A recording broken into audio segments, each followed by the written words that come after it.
ಸಾಧಕರ ದೃಷ್ಟಿ ಒಂದಾದರೆ ಬಹಳಷ್ಟು ಜನ ಆಧ್ಯಾತ್ಮದಲ್ಲಿ ತೊಡಗಿ ಸಾಧನೆಯನ್ನು ಮಾಡ್ತಿದ್ದಾರೆ. ಆದರೆ ಇನ್ನಷ್ಟು ನಮ್ಮ ಯುವ ಸಮೂಹ, ಯುವಕ ಯುವತಿಯರು ಮೋಜು ಮಸ್ತಿ ಸಿನಿಮಾ ಈ ಥರದವುಗಳಲ್ಲಿ ತೊಡಕೊಂಡಿದ್ದಾರೆ. ಅವರು ಸರಿಯಾದ ದಾರಿಗೆ ಬರಬೇಕು, ಒಂದು ಮಾರ್ಗದರ್ಶನ, ಒಂದು ಗುರಿಯನ್ನು ಪಡಿಬೇಕು ಅಂದರೆ ಅವರಿಗೆ ಏನು ಕಿವಿ ಮಾತನ್ನು ಹೇಳಲಿಕ್ಕೆ ಬಯಸ್ತೀರಿ?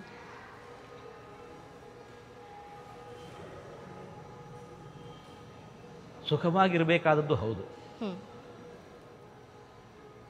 ಮೋಜು ಮಸ್ತಿ ಅನ್ನೋದು ಅದು ವಿಪರೀತ ಅರ್ಥವನ್ನು ಕೊಡುತ್ತೆ.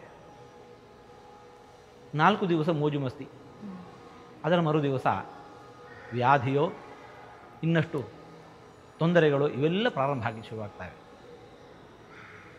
ನಮ್ಮಲ್ಲಿ 4 ದಿವಸದ ಸುಖ ಸಂತೋಷಕ್ಕೋಸ್ಕರ ನಮ್ಮ ಬದುಕನ್ನು ನಮ್ಮ ಹಿರಿಯರು ಮುಡಿಪಾಗಿ ಇಡಬಾರದು.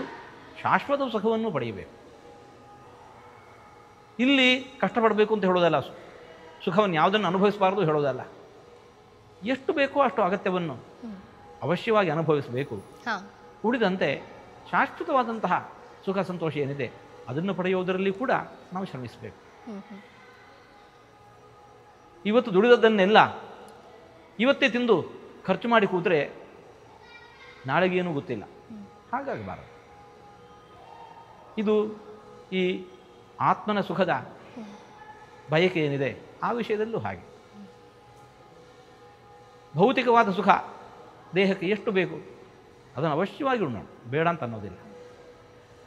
ಅದೇ ವಿಪರೀತವಾಗಿ ಅದಕ್ಕೋಸ್ಕರ ನಾವು ಬದುಕನ್ನು ಮೀಸಲಿಟ್ಟೆವು ಅಂತಹ ಆಗುವ ಹಾಗೆ ಆಗಬಾರದು. ಹಾಗಾದ ಇದರಿಂದಾಗಿ ಅನರ್ಥಗಳ ಪರಂಪರೆ ಮತ್ತೆ ಸೃಷ್ಟಿಯಾಗತ್ತೆ. ಹಾಗಾಗಿ ಅದಕ್ಕೆ ಸ್ವಲ್ಪ ಕಡಿವಾಣವನ್ನು ಹಾಕಿ ಈ ಕಡೆಯ ಸುಖವನ್ನು ಕಾಣಬೇಕು.